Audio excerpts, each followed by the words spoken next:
Glória a Deus, meus irmãos. Pegue sua Bíblia, Romanos 12, verso 3 ao 8.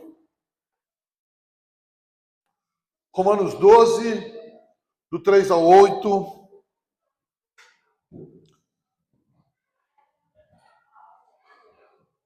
Glórias a Deus por tudo.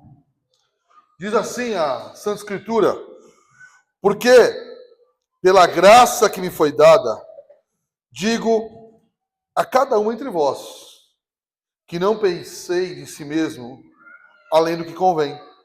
Antes pense com moderação, segundo a medida da fé que Deus repartiu a cada um. Porque assim como num só corpo temos muitos membros, mas nem todos os membros têm a mesma função, assim também nós, conquanto muitos, somos um só corpo em Cristo, e membros um dos outros. Tendo, porém, diferentes dons segundo a graça que nos foi dada. Se profecia, seja segundo a proporção da fé. Se ministério, dediquemos ao ministério. O que ensina, esmere-se no fazê-lo. O que exorta, faça com dedicação. O que contribui, com liberalidade. O que preside, com diligência. E o que exerce misericórdia, com alegria. Oremos. Senhor, estamos mais um domingo na Tua santa presença, Pai. E a Tua palavra é santa, Senhor, apesar de eu, como pregador, ser um canal imperfeito, Pai. Mas a Tua palavra possa realmente ser pregada e manifestada de maneira que as pessoas possam compreender, Pai, as verdades aqui colocadas pelo apóstolo Paulo, inspirado pelo Espírito Santo, Pai. Que o Senhor nos dê graça, Pai. Que o Senhor ilumine os nossos olhos para que vejamos a nossa função no corpo pós-conversão, Pai. Nós precisamos compreender isso para que a sua igreja possa brilhar cada dia mais, Senhor. Brilhar não no sentido de aparecer, mas brilhar no sentido de luzeiro, resplandecer a tua luz nesse mundo tenebroso, Pai. Essa é minha oração, em nome de Jesus. Amém. Pode sentar, meus irmãos. Irmãos, Romanos 12, ele começa agora a falar das implicações dessa salvação. Então vamos lá. Não vou fazer um resumo aqui de novo, mas Romanos 9 talvez seria o texto mais, diríamos assim, na nossa linguagem, polêmico de Romanos. Só que Romanos 9, sobre a eleição, ele nunca deve ser visto fora do Romanos de 1 a 8, que ele vai explicar como que isso acontece, por que que isso acontece, por que que os homens estão caídos. E também não devia estar fora, depois, o Romanos 12. Porque alguns falam assim, então agora eu não preciso fazer mais nada. Como o irmão Roberto falou na aula aqui hoje sobre a graça, na IBD. Não, mas agora temos uma obra a fazer que comprova que nós somos salvos. E a partir de Romanos 12, principalmente Romanos 12 e 13, irmãos, essa é a intenção de Paulo. Dizer, olha, os salvos não podem ser, me foge a palavra agora, quando a pessoa está ali sem fazer nada, mas ele não pode ser passivo simplesmente. Pós-salvação, há muito o que se fazer. Então, a primeira coisa que ele falou na pregação passada é se entregue como um sacrifício vivo. Nessa de hoje, ele vai dizer, olha, Deus deu dons, sirva a Ele com esses dons. E a partir do verso 9, que começa semana que vem, vou dividir algumas mensagens, ele vai falar quais são as virtudes que os crentes devem viver, por que foram salvos. A diferença, irmão, é que o crente vive assim porque agora ele é salvo. E não que ele tem que adquirir essa virtude para ser, ou adquirir esses dons para ser salvo. Mas não tem como. Aquele que foi salvo, Romanos 9, vai ter que viver Romanos 12. Não desconecte uma coisa do outro, que não era a intenção paulina. Então é nesse contexto, né? Nós devemos demonstrar a nossa salvação, irmão, em serviço a Deus e dos dons que Ele nos deu. Lembra, talvez na pregação, que muitos de vocês já ouviram muito, sobre, ali em Mateus 25, sobre os talentos? É bem isso, irmão. Adianta Deus te dar coisas e você enterrar, você sumir. Lá na parábola dos talentos, o que é? Para um, Deus deu 5, multiplicou para 10, outro deu 2, multiplicou para 4, e o que tinha 1, enterrou. Então, o que tinha 5 e multiplicou para 10, e o que tinha 2 e multiplicou para 4, eles ganham praticamente o mesmo prêmio. O problema é aquele que tinha o talento e enterrou. E aqui ele está falando que, olha, há dons dados à igreja. Ele não vai ser exaustivo, ele vai falar sobre alguns dons, não vai falar de todos. Mas como nós devemos agir? Se fomos salvos, recebemos algumas coisas e precisamos servir. É uma necessidade do crente servir. Ah, mas olha, eu estou vindo machucado e não quero servir. Eu entendo por um período. Talvez você já teve alguma contusão aí, no joelho, no tornozelo, ou alguma doença que você precisa do quê? De um período para recuperação, ok? Eu concordo que de vez em quando nós precisamos disso. Mas agora, 2 anos, irmão? Que recuperação longa isso aí, hein? Então, nós vamos colocando a culpa em outras pessoas, em outros acontecimentos, e não usamos os dons que Deus nos deu. Então, essa é a ideia aqui, irmão. Que a nossa conversão ela é demonstrada quando utilizamos nossos dons para abençoar a igreja de Cristo, nossa família e, inclusive, os ímpios também. E essa é a sequência. Abençoamos nossa família e a igreja, que também é a nossa família, e depois os de fora. É isso que ele está ensinando em Romanos 12. Então vamos lá. Romanos 12, 3. Ele está falando do quê? De um serviço humilde. Antes dele falar quais dons e para que servem esses dons, ele vai colocar uma base. O dom só deve ser usado baseado na humildade cristã. Se ele é usado fora dessa humildade cristã, ele perde sua utilidade. Qual que é a função do dom, irmão? Sabe qual que é a função? Por que Deus nos dá o dom? Para aparecer. Para colocar no cartaz. Olha o homem dos 9 dons. Já viram o cartaz assim? O homem dos 27 dons. Você imagina 27 não só? Meu Deus, é muito. O da humildade também está nele, né? É o 28º, esqueci. Os dons é para servir a igreja e os outros. O dom não serve a você mesmo. O dom serve o outro, principalmente. É que você é abençoado com uma graça enquanto você serve o outro. Lembra quando, e eu não vou falar, já tem a pregação sobre isso, sobre o falar em línguas lá em 1 Coríntios 14? Acho que é 14. Que nós acreditamos que línguas originárias de cada país, tá? Mas quando ele fala o seguinte, o que fala em línguas edifica quem? A si mesmo. Como que edifica a si mesmo? Usando o dom. Quando você utiliza o seu dom para a glória de Deus, você de alguma forma, sem perceber, é abençoado com uma graça de Deus. Porque você o está servindo com o dom que ele te deu. E ele te abençoa por isso. Compreende? Isso quando a pessoa serve, por exemplo, Spurgeon dizia que quando ele pregava, ele sentia essa graça sobre a vida dele. Porque ele estava fazendo aquilo que ele foi chamado para fazer. É nesse sentido. Então ele começa dizendo, olha, porque pela graça que me foi dada. Quem deu o dom, irmão? O Júnior explicou aqui na EBD. Foi pela graça. Ele falou da graça da salvação, mas o dom também, irmão, não é pelo mérito, também não é conquistado. O Senhor não fala assim, agora faça isso, isso e isso e receba o dom. Eu fui ensinado assim, mas alguém foi ensinado assim? Agora o dom você vai ter que, depende de você. Cansei de subir monte, irmão. A única coisa boa é que eu emagreci. Parei de subir e engordei. Por quê? Agora é com você, tudo depende de você. E ela ficava falando, eu quero esse dom, eu quero esse dom, eu quero esse dom, eu quero esse... Não é verdade? Mas como ele diz aqui, e é um outro texto que diz que o Espírito Santo distribui como ele quer. Como ele quer. Porque pela graça que lhe foi dada, é ele que dá essa graça. É ele, do mesmo jeito que ele dá a graça da salvação, ele dá a graça dos dons. É uma realidade. Pastor, então eu não posso orar? Pode, mas se ele não quiser dar, ele não vai dar, ué. É só isso que eu estou dizendo. Mas você pode orar pedindo para Deus, ó, mostre os meus dons, que eu posso servir. Tudo isso é útil. É útil ao Senhor. Só quero dizer que você não pode convencer ele a fazer algo que ele não queira fazer. E ele ainda continua: digo a cada um dentre vós que não pense de si mesmo além do que convém. Aqui, irmão, ele está falando de uma vida humilde. Ele fala: olha, não imagine você mais do que você é. E qual que é o problema, irmão?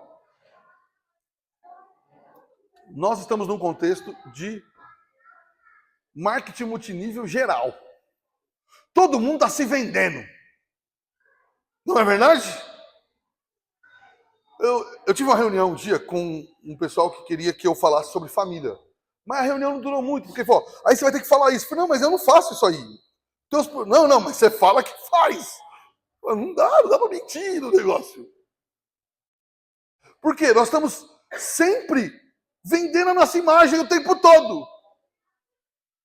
Olha, eu sou bom, eu faço isso, eu sou aquilo. E essa autopromoção é pecaminosa, irmão. Eu sei que não vende. Até esses dias eu falei de curso no Instagram, alguns me mandaram: pastor, eu não posso comprar curso no Instagram? Não, você entendeu errado, pode comprar. Só não acha que você vai virar o bonzão que você fez aquele curso. É só isso que eu disse. Você vai aprender algumas coisas. Inclusive, certas coisas você vai aprender e não vai fazer. Como você faz aqui também. Outras você vai aprender a fazer. E eu fico feliz que você cresça profissionalmente, mas não vá achando que um curso vai mudar a minha história. É isso que é o perigo. Então, viver de maneira humilde, irmão, é parar de se vender o tempo inteiro. Olhemos para alguém humilde nas Escrituras. Eu sempre, nem anotei aqui, mas sempre quando eu falo de humildade, me vem à mente a história de José. Bom, o camarada, ele tinha qual dom, pelo menos no Antigo Testamento? De revelação, irmão. É um negócio poderoso, é ou não é? O cara tá lá, achando que vai morrer, eu tive um sonho estranho, 2 caras vêm falar com ele, ele fala: você vai ser promovido, vai voltar a servir o rei, e tu vai morrer. E acontece em alguns dias. E o camarada que ele falou que ia ser solto, é solto e vai viver do lado do rei. Irmão, o que eu e você faríamos? Eu falo: você está sendo solto? Leva meu cartão aqui. José, o descobridor de sonhos. Espalha lá fora, lá que eu tô por aí, né? José não faz. José continua ali na prisão, tocando a vida dele. Sabe, irmãos, não estou dizendo que você não pode admitir que possui certo dom. Mas cuidado que quando nós, e eu já fui e posso ser, quando somos arrogantes, quando somos orgulhosos, nós tiramos a glória de Deus. Esse é o problema. Se você ganhou aquilo de alguém, você pode ser arrogante por aquilo? O dom foi dado por quem, irmão? Por Deus. Sem a graça de Deus e sem a conversão pelo poder do Espírito Santo, que também foi por Deus, você teria o dom. Então está orgulhoso do quê? Se ele recolher a mão dele, acabou. Qual foi o problema de Davi? Por que Deus corrige Davi ao contar o exército? Lembra dessa história? Hã? Se você não lembra, está lá no livro de Reis, irmão. E Crônicas. Davi para, depois de muitas batalhas, vários erros, vários acertos, ele para e vai contar todo o seu exército. E aquilo Deus fala: não gostei. E ele ainda fala: escolhe, eu vou te repreender, escolhe 3 coisas. Um anjo de morte, tal coisa, ou tal coisa. Os filisteus irem contra você, e a outra eu não me recordo direito. E Davi fala: que seja a tua mão contra mim, o teu anjo vem contra mim, porque o Senhor é misericordioso, os inimigos não são. Por que Deus foi tão duro? Porque era orgulho, irmão. Quem deu o trono para Davi, irmão? Hã? Quem usou Davi para matar o Golias?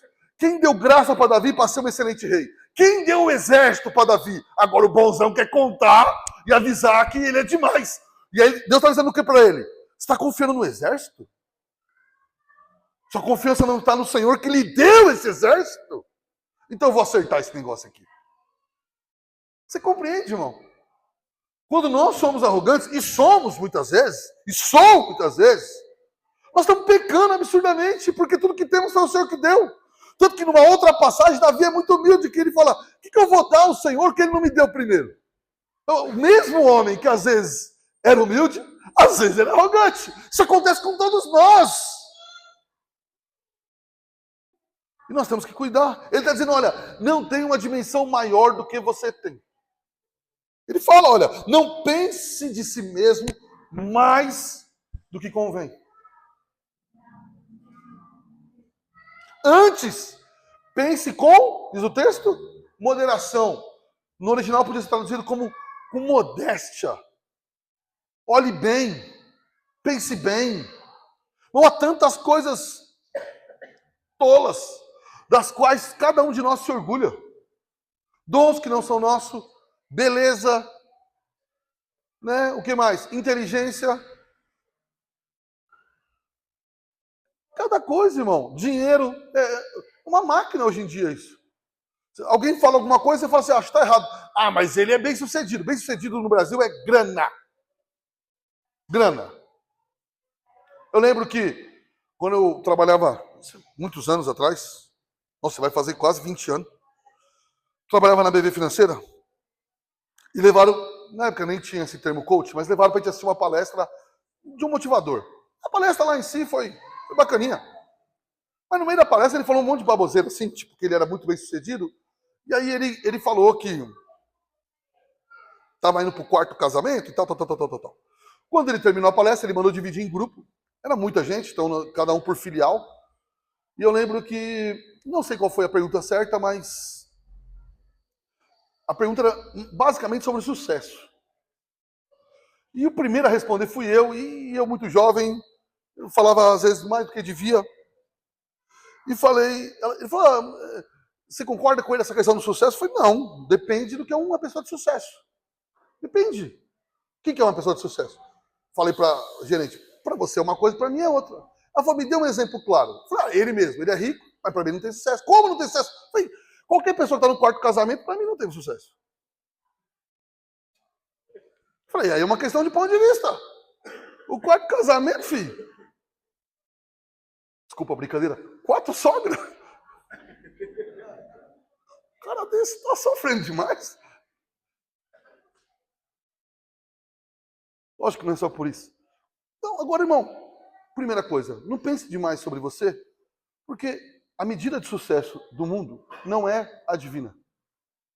A coisa que eu me orgulho, que você se orgulha, que Deus despreza. Deus despreza. Saiba disso. A gente muito simples, que não tem nada do que nós achamos que temos de conhecimento, que Deus está muito feliz com o agir daquela pessoa, e os sábios desse mundo serão deixados para trás. Há muita coisa que valorizamos que Deus despreza. Que Deus despreza a atitude só por fora. Hã? Você, homem, como marido, não diga os seus dons para mim. Diga para mim como é que você trata sua esposa. Vamos lá. Como você trata seus filhos. Você tem colocado a sua esposa... Não, primeiro, vamos num negócio de... Você tem colocado Deus de fato acima de tudo? Ou você fala Deus acima de tudo só para defender político miserável? Hã? Segundo, você tem colocado a sua esposa acima de você? É o mínimo que se espera de um marido cristão. O Senhor disse que o marido deve ser como Jesus Cristo, que deu sua vida e dá sua vida, irmão. Eu morreria pela minha esposa. Filho, você não vai no mercado sem reclamar. Hã? Eu morro por ela. Vai ali a terceira vez buscar leite moça. Já fizeram isso, irmão? Natal eu vou dizendo, eu não vou porque agora meu filho cresceu, é ele que vai. Eu fico deitado no sofá e falo, Samuel! Ele fala, pai, a quinta vez. Eu tô te treinando pro seu casamento, velho. Foco. Sou seu coach. Hã? Não, é sério. Se nós não conseguimos demonstrar as nossas virtudes de amor, de dons, com a nossa esposa, nós estamos fadados ao fracasso. Aquilo que Deus tem alta conta, você tem baixa conta. Ah, mas as pessoas me elogiam. Daí? Daí? Você, mulher, tem tratado o seu marido com a submissão devida do Evangelho? Hã? Não criticado ele aos outros, elogiado quando possível. E quando criticado, que ele sempre merece, com amor. Ah, pastor, meu marido não aguenta uma crítica. Isso aí que você faz, às vezes não é crítica, parece que quer matar ele. Bom, a Bíblia não é contra, não é. Submissão, irmão, não é aquele negócio. Submissão, mas missão. Estar debaixo, que os caras unem as palavras. É uma visão assim horrível da Bíblia, como se, né, as palavras foram feitas assim. Submissão é uma questão de você falar, ó, aquela pessoa lidera. Mas quando você diz aquela pessoa lidera, não quer dizer que você não possa criticar, não pode dizer que você não deva falar. Não só pode, como você deve, que vocês dois que devem argumentar, mas há um líder. Ele, às vezes, tem duas coisas e não tem solução, quem tem que tomar a decisão? O camarada. Isso está errado, de quem é a culpa? É dele! Muitas mulheres, vocês estão sobrecarregadas porque você não deixa o cara nem levar a culpa. Mas o homem foi feito para levar a culpa, deixa ele levar. O negócio está muito difícil, fala, decide, bonitão. Brilha com o marido. Você está feita se você fizer isso. Se der certo, você ajudou a contribuir. Se der errado, a culpa é dele. Fim. Vocês complicam o negócio porque são insubmissa, rebelde, antibíblicas. Às vezes só o silêncio já resolvia. Já viu aquela coisa assim, nossa, olha, tem uma língua maravilhosa para você aprender, o silêncio. Às vezes, irmão, o homem é a mesma coisa. A mesma coisa. Se o homem às vezes só ficasse quieto e tentasse compreender que a crítica da mulher é genuína, é amorosa, é para melhor, facilitaria também.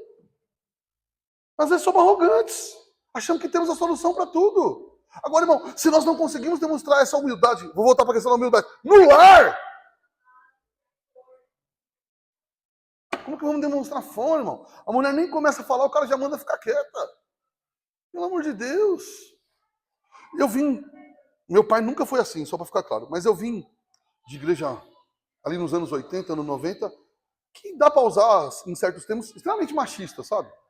Então, mais ou menos o relacionamento que meu pai tinha com a minha mãe, eu não via nos outros lares dos jovens que eu ia na casa deles. Minha mãe falava, reclamava, meu pai ouvia. Mas quando eu ia em outra casa, havia, às vezes, o marido mandava a mulher calar a boca, assim, na mesa, com nós lá. Eu dei graças a Deus que meu pai não tratava a minha mãe daquele jeito. Isso, irmãos, se nós não levarmos a humildade, primeiro para o nosso lar, depois para a nossa vida aqui na igreja, ou se nós somos arrogantes porque fazemos algo na igreja, porque temos uma função, e a função agora virou cargo, e o cargo monta uma elite na igreja, pronto, acabou. Toda a beleza da igreja foi perdida aí. Quando nós chegamos de uma igreja extremamente pentecostal para a igreja batista, no ano de 91, ali no Guapituba, o que mais nos chamou a atenção é coisa simples, mas garoto, e meus pais falavam disso, era mais ou menos assim a igreja, a que nós tínhamos vindo. Tinha um púlpito gigantesco, várias cadeiras maravilhosas e uma cadeira maior. Então, os pastores auxiliares sentavam nas cadeiras maravilhosas e o pastorzão, até quando eu entrei, eu achei que Jesus ia sentar lá. Né? Era um trono. Ele assistiu o culto de lá, nem levantava na cadeira. Quando nós fomos para uma igreja batista tradicional, nós nos surpreendemos. Os pastores sentavam junto conosco. Não tinha cadeira marcada. Só aquilo para nós já foi uma coisa assim que eu falei, sério? Nós íamos comer nos eventos da igreja e os pastores pegavam fila. Eu nunca tinha visto aquilo na minha vida. Com o passar dos anos, a igreja se tornou em célula e tudo isso voltou. Tinha a sala VIP, tinha o lugar, tinha a cadeira especial. Por quê? Porque havia uma elite. E eu fiz parte da famosa elite e até gostei. É errado, pecaminoso, é fato. Isso é pecado, irmão. Se o cargo não for para servir de maneira humilde, você pode até reconhecer que tem um dom, ok. Mas para que serve esse dom? Para dar, para entregar, para abençoar. Se é para montar uma elite na igreja, e você sabe que hoje em dia, como o louvor está lá em alta, quais são as elites da igreja hoje em dia? É o louvor. Esses dias eu vi um grupo de louvor dando entrevista. Não, nós saímos da igreja porque nós orávamos todo dia. Senhor, nós queremos estourar nesse Brasil, queremos fama. Isso é oração? Eu quero fama. Isso aí. Você chama de oração, mas Deus não chama isso de oração. Pastor, mas há pastores e ministros que Deus deixa eles ficarem conhecidos. Isso aí.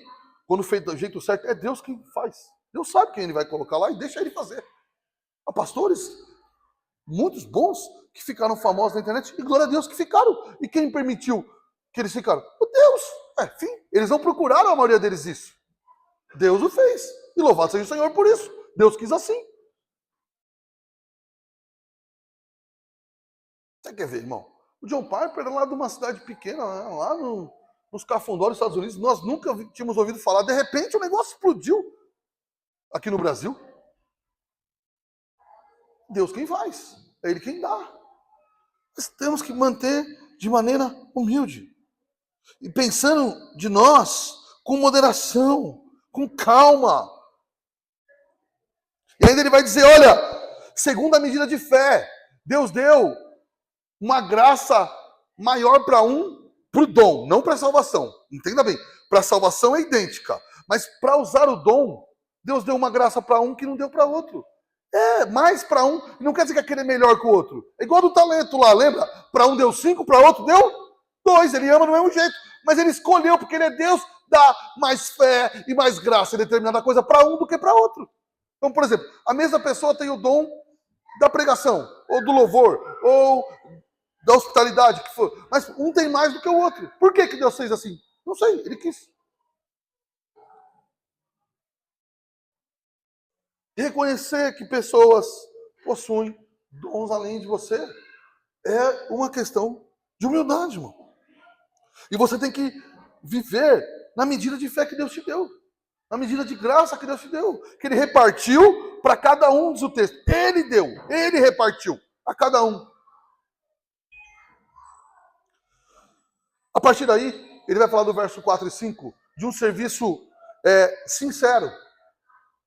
Olha, você precisa servir a Deus de maneira sincera, intensamente, para o bem da igreja. Se você não usa o seu dom, você atrapalha o andamento do corpo de Cristo. Olha o verso 4. Porque assim, essa mesma ideia de corpo ele já usou em 1 Coríntios, no capítulo 10 e principalmente no 12. Porque assim, como num só corpo temos muitos membros, mas nem todos os membros têm a mesma função. Quer dizer, seria loucura todo mundo fazer a mesma coisa. Loucura! E ele, na sabedoria infinita dele, ele liberou dom para cada um de um jeito, para que a igreja fosse suprida. Certo? Agora, se você não usa o seu dom, você está em pecado. Simples. Tá bom, inventa a desculpa que você quer para não usar, mas é pecado. Pronto, acabou. Há diferentes funções no corpo. É irracional você imaginar que toda pessoa tem a mesma função. Até quando isso já passou, viemos de um contexto onde todo mundo tinha que ser pastor, certo? Era irracional aquilo. Qualquer dia ia ter mais pastor do que mesmo. Como que a pessoa fala? É muito cacique para pouco índio. Eu fui numa igreja um dia que tinha 24 membros. 12 eram pastores. Os caras têm mulher. Pronto. Quem não era pastor era a mulher do pastor. Aí tinha uns 3 ou 4 visitantes. É inacreditável.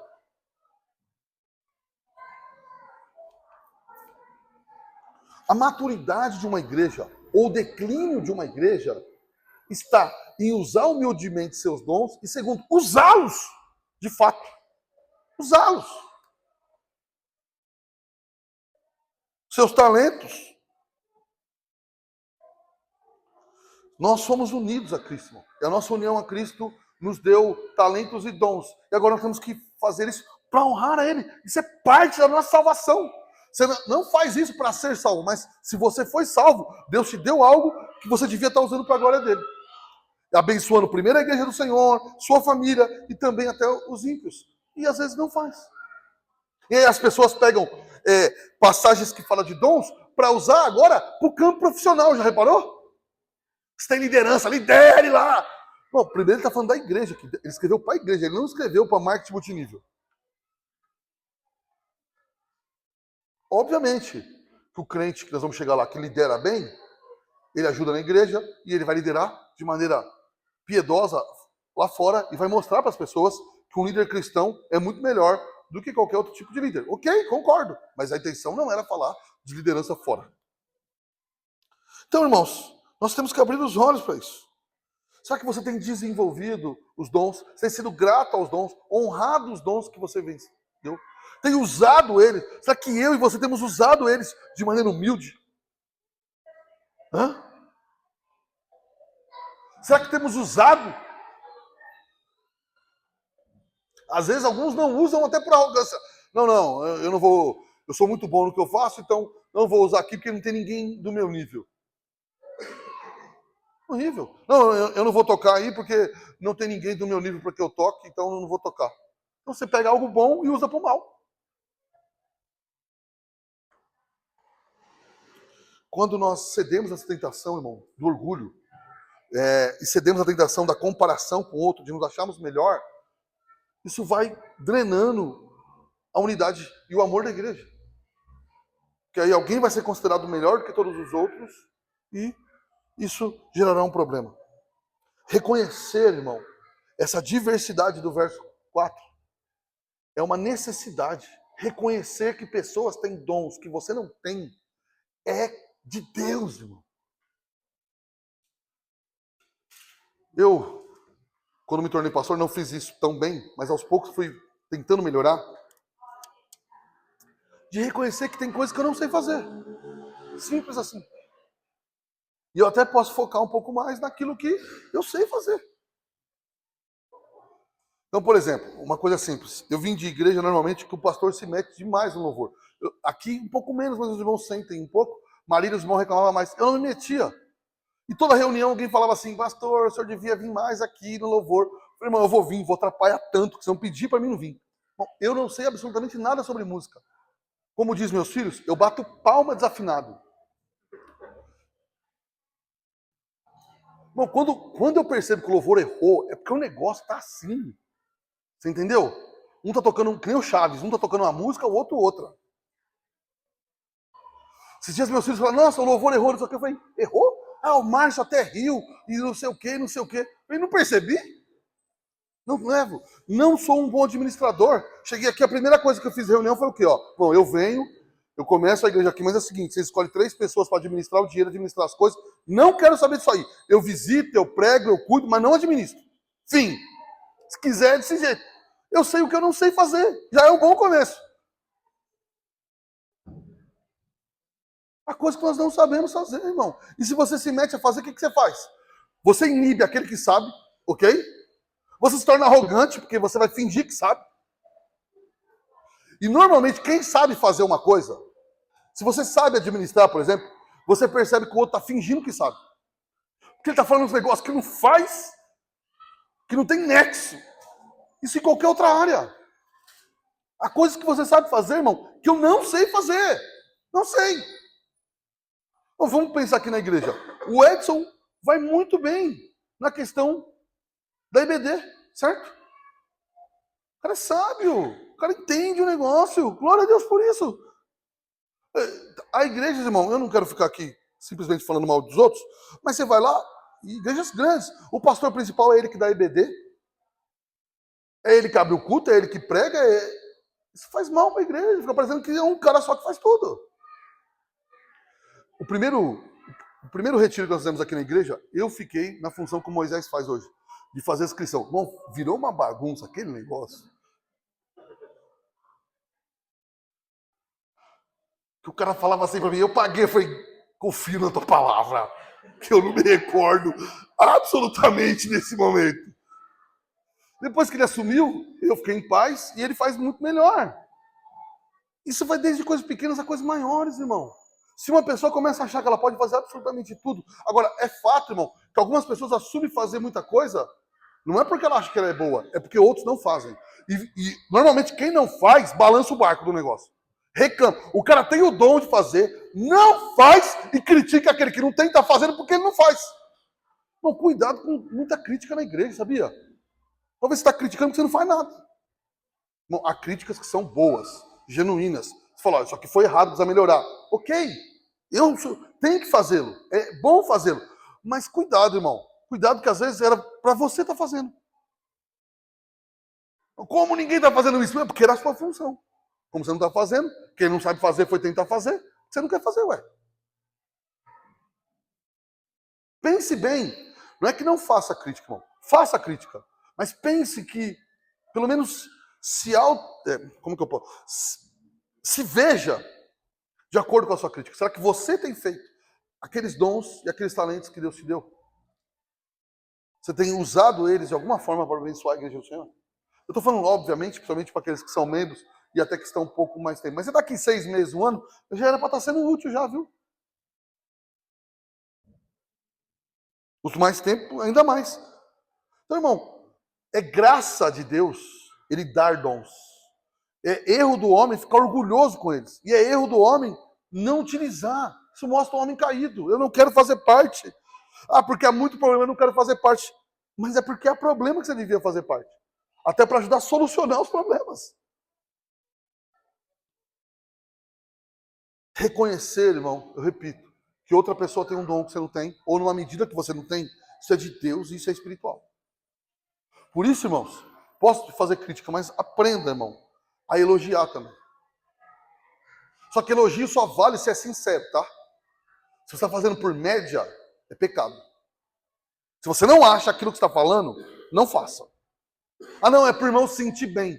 Talvez a maior função era ele se sentir mal.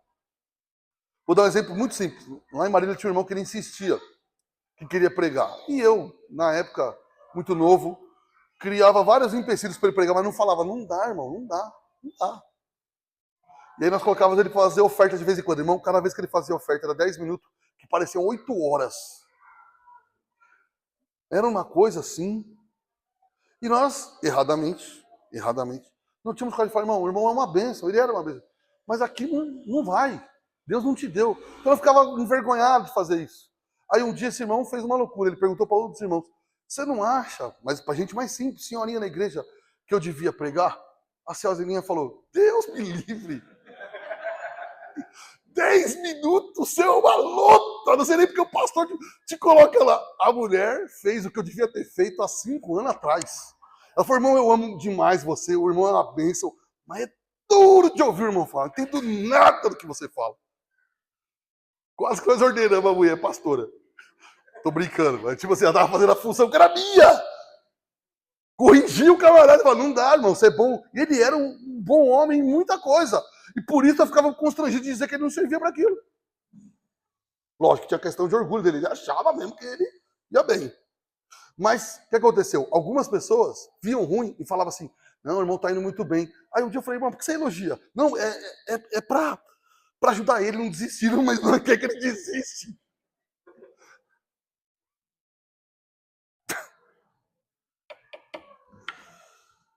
Ah, irmãos, o texto continua, verso 5. Assim também nós, com quantos muitos, somos um só corpo em Cristo e membros um dos outros. O que quer dizer? Bom, nós não estamos... Eu sei que alguns vivem assim, individual, que a salvação é completamente individual.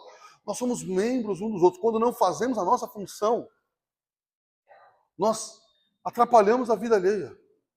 Nós não abençoamos. Quando você não exerce seu dom, seu talento de uma maneira que glorifique a Deus, você está atrapalhando. Atrapalhando no sentido que você não está abençoando seu irmão. Bom, aquelas pessoas que ajudam no louvor, que recebem na igreja, que dão aula na EBD, que cuidam lá do som e ajudam a limpar o prédio, todas elas estão abençoando de alguma maneira. E você podia ajudar em algum desses, e talvez a outra coisa que tal coisa ainda não tem na igreja, talvez não tenha porque ninguém quer assumir. Normalmente quando a pessoa vem com uma ideia de criar um novo ministério, ela quer que eu faça. Eu tenho uma ideia nova, eu quase morro. Eu falo assim, vai sobrar para mim esse negócio. A pessoa monta tudo, eu falo, e aí quem vai liderar isso? Senhor. Sabe, irmãos, reconheça o dom que há em você, reconheça o dom que há no outro, elogie, exorte. Até depois eu vou falar o que é exortação, porque crente acha que exortação é ficar dando bronca nos outros. Quando o seu elogio é sincero, irmão, ele é graça de Deus na vida dos outros. Quando ele é bajulação, ele é pecado. E está sendo usado pelo inimigo. Isso é um fato. Bajulação é pecado. E já ensina isso para seus filhos, tá bom, irmão? Ajuda o resto da humanidade. Seu filho faz uma coisa horrorosa e fala, nossa, que lindo, é o Van Gogh novo aqui. Sabe que elogio demais atrapalha a criança, você sabe disso, né? Aí com 19 anos, lá no serviço, alguém elogia dele, ele volta para casa chorando. Já aconteceu meus filhos aparecerem assim, olha pai, como meu desenho tá lindo. Falo, lindo, né? Lindo não dá não, mas nós aceita também. A partir de agora, ele dividiu assim, irmão. Falando da humildade, depois ele falou de ser sincero e intenso para abençoar uns aos outros. E a partir do verso 6, agora, ele vai elencar alguns dons. Ele não vai ser exaustivo, ele vai falar só de alguns. Nós não sabemos porque aqui em Romanos ele fala menos dons do que ele fala em Corinto. Deve ser porque eram os que estavam mais, alguns acreditam, mais em evidência? Pode ser, mas a realidade é que nós não sabemos. Porque em alguns lugares ele faz uma lista de dom maior e aqui ele faz uma lista de dom menor. Mas essa é uma realidade, aqui ele faz uma lista menor de dons. E ele vai continuar. Tendo, porém, diferentes dons, vocês têm dons diferentes, ele está dizendo. Vocês aí em Roma. Segundo a graça que nos foi dada. Olha, segundo a graça de Deus soberana, como o Júlio explicou, ele distribuiu dons conforme ele quis. Segundo essa graça, os dons foram distribuídos. O que ele está querendo dizer? Nós confiamos que tudo que essa igreja precisa em Roma para existir tem, porque quem distribuiu os dons foi quem? Foi o Senhor, e ele não erra na sua distribuição. A mesma coisa podemos dizer aqui. Os dons necessários para que essa igreja exista, Deus deu. Talvez alguns não estejam utilizando, mas ele deu. E ele continua. Se é profecia, seja segundo a proporção da fé. Se é profecia, seja segundo essa... Irmão, a profecia aqui, alguns falam que no Novo Testamento, profecia é pregação. Eu acho que é um erro, porque em Atos diz que as filhas de Filipe profetizavam. E mulheres não pregavam. Então, normalmente, quem sustenta que profecia aqui no Novo Testamento é pregação, comete um erro grave. Porque ao mesmo tempo que ele define que mulheres não pregavam, ele diz que as filhas de Filipe eram profetas. Aí você fica sem saber para onde ir aqui. Profecia aqui eram pessoas que falavam, havia um dom de profecia que eu não acredito que exista mais, nesse contexto, que eles falavam coisas da parte de Deus, inclusive enviava avisos do Senhor. Isso acontecia. Qualquer lista que você vai ver de dons, ele começa sempre pelo apóstolo. Já reparou? E o segundo é o profeta. Por que ele não tem apóstolo aqui? Ele começa pelo... Porque eu acredito que ele começava pelo apóstolo, porque o apóstolo era o maior. E por que ele não cita apóstolo aqui? Talvez seja uma das poucas listas que ele não cita. Ele não cita apóstolo por uma questão básica. Em Roma não tinha nenhum apóstolo que cuidava da igreja. Nenhum apóstolo tinha nem visitado lá. Então não havia por que ele citar apóstolos. Entendeu? Não tinha por quê. Falar, o apóstolo, não tinha por que ele fazer isso. Nem ele era o líder geral da igreja. Os irmãos nem o conheciam. Então esse dom não havia lá. E ele diz que aquele que profetizava tinha que fazer segundo o quê? A proporção da fé. Ele está dizendo que havia proporção no dom. Obviamente que o profecia para nós agora, vamos pensar pós-Novo Testamento, eu não nego que Deus pode enviar seus avisos de alguma maneira extraordinária, mas nós não acreditamos que pessoas possuem esse dom, e nós devemos levar a profecia agora de falar da parte de Deus como uma pregação do Evangelho. Esse deve ser. Mas aqui não quer dizer que simplesmente era isso. Havia pessoas ainda com dons. Tá bom? Então, a pregação do Evangelho nos dias de hoje, ela deve ser feita o quê? Segundo a proporção da fé. Segundo a graça que Deus te deu. Segundo a confiança que Deus nos deu. Já era para ser assim lá em Roma. Aqueles que ou pregavam, ou previam algo, ou tinham uma palavra de Deus diferente dos outros, eles deviam fazer isso segundo a fé. Que era o quê? Não se tornar arrogante e achar que talvez eles eram os melhores, só eles tinham aquilo ali. E às vezes, sabe, né, quando nós ficamos orgulhosos, nós podemos falar algo que Deus não tinha dito ao profeta. Na ânsia de falar. Então é na segunda proporção da fé. Cuidado, não vá além daquilo que Deus te deu. Não, ir além daquilo que Deus nos deu é arrogância. E às vezes nós na intenção de abençoarmos a pessoa, nós levamos ela a ficar arrogante. Não, você pode demais. Às vezes não pode. Às vezes não pode. E é melhor que não vá, porque ele vai ser esmagado por aquilo. Bom, pessoas que no meio cristão ficaram muito famosos como não deveriam, reparou que muitos deles caíram? Não souberam lidar com a fama. E todos nós ficamos falando, não, eu sei como lidar com a fama. Você não sabe, você nunca ficou famoso, ninguém te conhece, nem eu. gente não sabe. A chance de nós cairmos era muito... Se Deus não nos sustentar, nós falhamos, irmão. Então é a segunda proporção da fé. Outra coisa, se ministério, dedique ao ministério. Irmão, aqui eu preciso explicar, né? O que é ministério. Alguns acham que ministério é a pregação. Aqui no original não é nesse sentido, irmão. O ministério aqui é servir. É servir. É aquilo que Tim Keller chama de ministério de misericórdia. É o diaconato. É ir ajudar aquele que está com dificuldade financeira, aquele que está doente, visitar. É isso que ele está falando aqui. É se empenhar com a necessidade dos outros.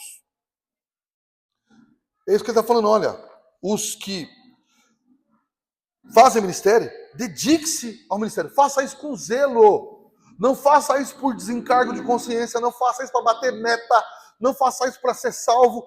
Faça com zelo de amor ao Senhor. Um exemplo muito simples, irmão. Você vem domingo de manhã, você vem para o culto, às vezes você encontra o testemunho de Jeová, não encontra? Parado lá com... Pastor, não pode falar mal do testemunho de Jeová. Eu não estou falando dele, mas ali é um fato. Ele fica ali parado. Por que eles ficam ali parados, batendo papo? Você passa, eles nem te evangelizam, sim ou não? Porque eles têm uma meta mensal para bater. Isso é um fato entre o testemunho de Jeová.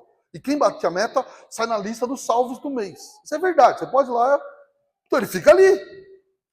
Ele tem lá, eu não sei quantas horas mas tipo 10 horas no mês. Ele tem que bater as 10 horas, senão ele não é salvo. O que ele está querendo dizer? Dedique-se ao ministério com zelo. Não faça por isso. Não, eu vou lá visitar, né? Senão Deus não me abençoa, não me prospera, não me salva. Se você faz isso, você não está honrando a Deus. Eu vou lá porque Deus me deu graça de ser usado por Ele. E eu honro quando eu vou lá. E eu vou de coração feliz e alegre. Talvez você vai dizer o seguinte, se você for muito pragmático. Mas os dois vão lá do mesmo jeito, é a mesma coisa. Mas é a mesma coisa mesmo? Para você pode ser, mas para Deus não é. Deus já ensina desde o Antigo Testamento que o que importa para ele é a intenção. E vou dizer mais, irmão, vou mais longe. A única religião, de fato, que a intenção conta é a cristã. O resto, o que importa é fazer. Para o cristianismo genuíno, bíblico, é porque você faz, conta tanto com o que você faz. Talvez até mais. Aquele que não é, diríamos assim, tão bom quanto o outro, mas faz com o coração correto, é mais agraciado por Deus por aquele que é bom, muito bom, mas faz com o coração errado. Ele falou, se é ministério, se é servir, se é se doar, faça isso de coração, não faça isso reclamando, não faça isso esperando reconhecimento. Você quer o quê? Uma estátua tua? Hã? Ele continua.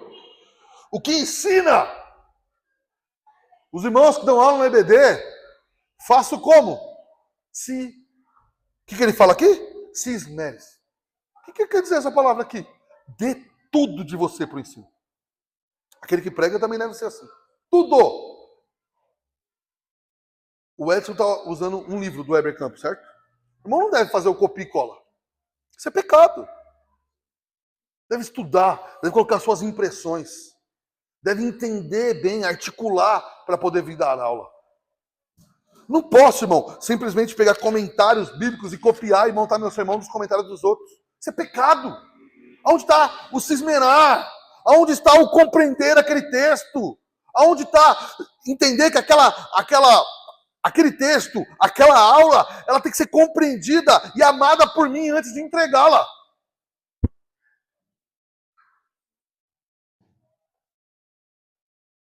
Isso é um fato. O ensino deve ser assim. E vou dizer mais. Nós devemos olhar sempre e entender quem nós percebemos que tem o dom e quem não tem. Tem gente que é muito boa, mas não tem o dom, irmão. E eu vou falar para você, às vezes se criticam irmãos que não dão aula. Há irmãos aqui na igreja que eu os amo. Já chegaram em mim e falaram assim, pastor, eu não tenho dom para o negócio. Não tenho dom para dar aula. Eu ajudo no que for preciso. Mas não me coloque para dar aula. É melhor isso ou não, irmão? Alguém fala, não, mas ele tem que dar aula. Mas ele não, melhor que ele não tenha o conhecimento. Quando o irmão faz isso para fugir, que nem o Edson já tentou, aí eu pego ele. Que é diferente, fugir. Agora, quando de fato o irmão não tem, isso é sabedoria, isso é humildade. Já teve irmão que falou, eu até gostaria de fazê-lo, mas não sei. Melhor que seja assim. Já foi um culto, seja aqui, não vou falar que aqui vocês não vão ficar chateados, ou outra igreja, que quem canta, cantava horrorosamente, que quem prega não falava coisa com coisa, já foi. Como você se sente num lugar assim, irmão? Você fala, mano, isso aqui é quase um hospício, mano. Cada um fazendo uma coisa. E no final você tem que dizer, nossa, como é bom. Não é. Ele continua. O de exortar. O que exorta, faça com dedicação. Irmão, aprenda o que é exortar, por favor. Exortar não é dar bronca nos outros. Exortar podia ser traduzido aqui no original de encorajar. Pode ser também corrigir, mas corrigir de maneira no evangelho. Tá? Exortar é corrigir com base no evangelho, levando o irmão a ficar ainda mais firme, crer mais no evangelho, e não simplesmente dar bronca. Tem gente que sai dando grito e berra, falando, eu estou exortando os irmãos. Não, isso não é exortar. Há pastores da internet que falam, eu tenho o dom de exortação, só grita na internet.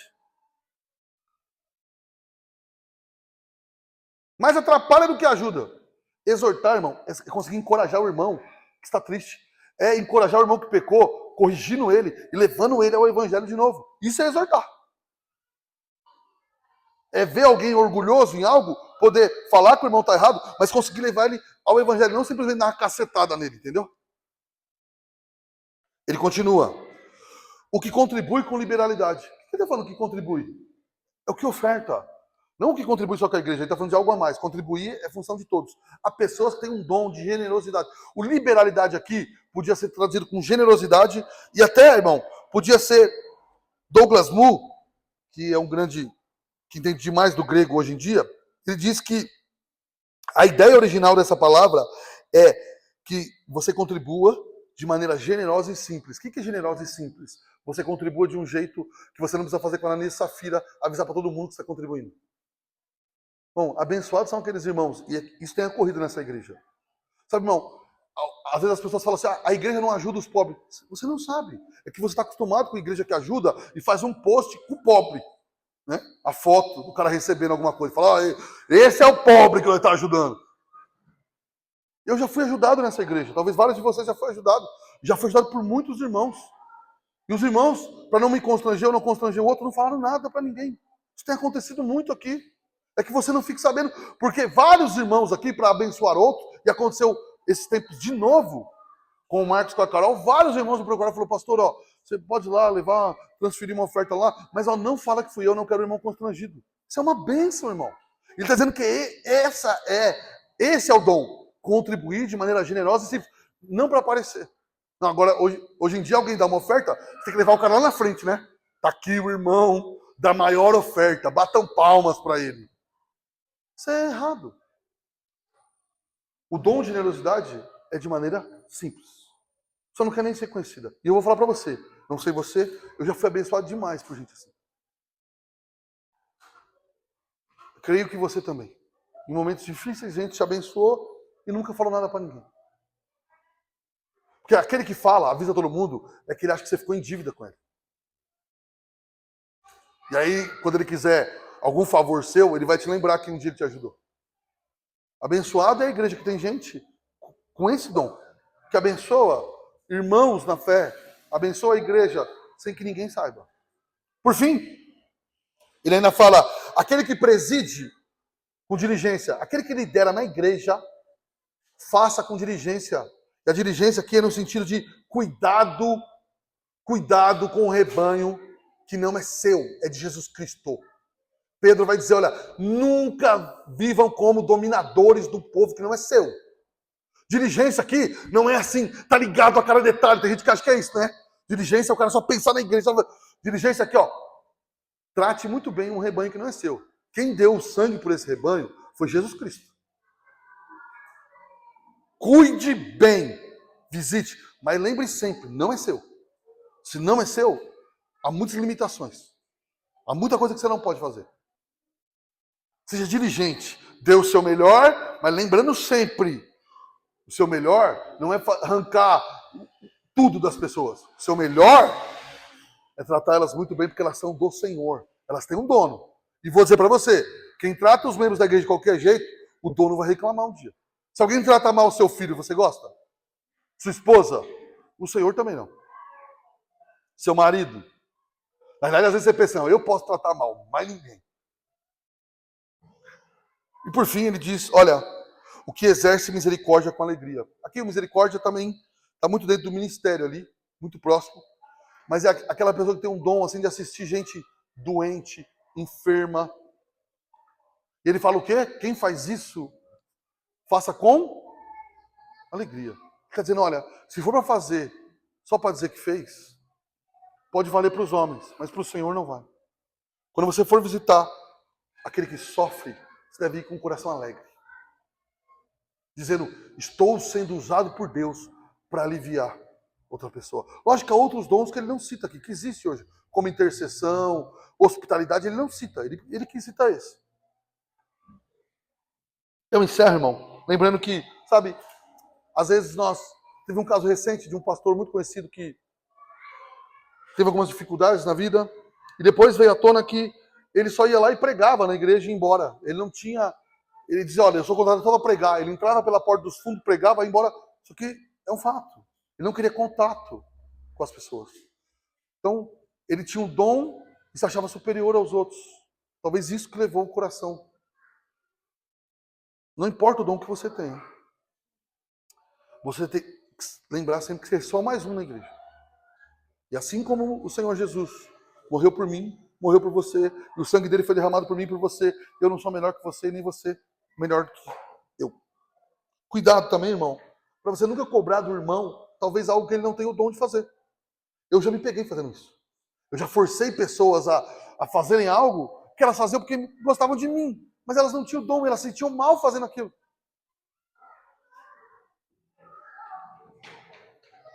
Às vezes querendo até abençoar, mas agindo errado.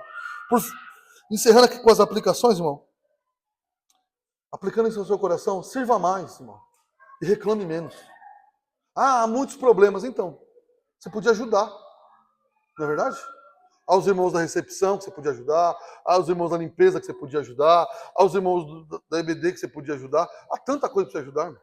E comece, eu não quero simplesmente servir a Deus só em quatro paredes. Eu concordo, sirva lá fora. Mas comece servindo aqui também, né? Reconheça também, irmão, e valorize os dons dos outros. Não só o meu, não só do louvor, de outros irmãos na igreja. Reconheça que os irmãos têm dons. Que os irmãos são uma bênção, são um refrigério para a igreja. Reconheça isso. Os irmãos do presbitério aqui, irmão, têm sido uma bênção, me ajudaram a resolver problemas. E se um homem só tenta resolver, ele é esmagado por isso. Desenvolva seu dom com dedicação e alegria. Qualquer que seja o dom que você tem, irmão, passe a usá-lo de maneira humilde. Passe a orar, pelo menos, para que você possa ser usado. Eu termino lembrando vocês, irmão, que a graça de Deus, que deu os dons, que você precisa dessa graça para servi-lo, e que Deus nunca, nunca, nunca nos chama para trabalhar sozinho. Ele nos coloca numa igreja, Ele nos coloca entre pessoas para que nós possamos servir essas pessoas. E como um corpo unido, como diz aquela música do Daniel de Souza, eu preciso de ti, querido irmão. É uma realidade. Você possui dons e talentos que eu não possuo, não os tenho. E você podia ser muito mais abençoador nessa igreja. Como também eu tenho e outros irmãos têm coisas que você não possui. E nós precisamos um dos outros. Precisamos. Que Cristo renove seu coração. Enche o seu coração de alegria para que você possa utilizar os seus dons e usá-los para a glória dele. Fique de pé, meu irmão. Nós vamos orar, encerrando. Pode fechar seus olhos e orar por isso?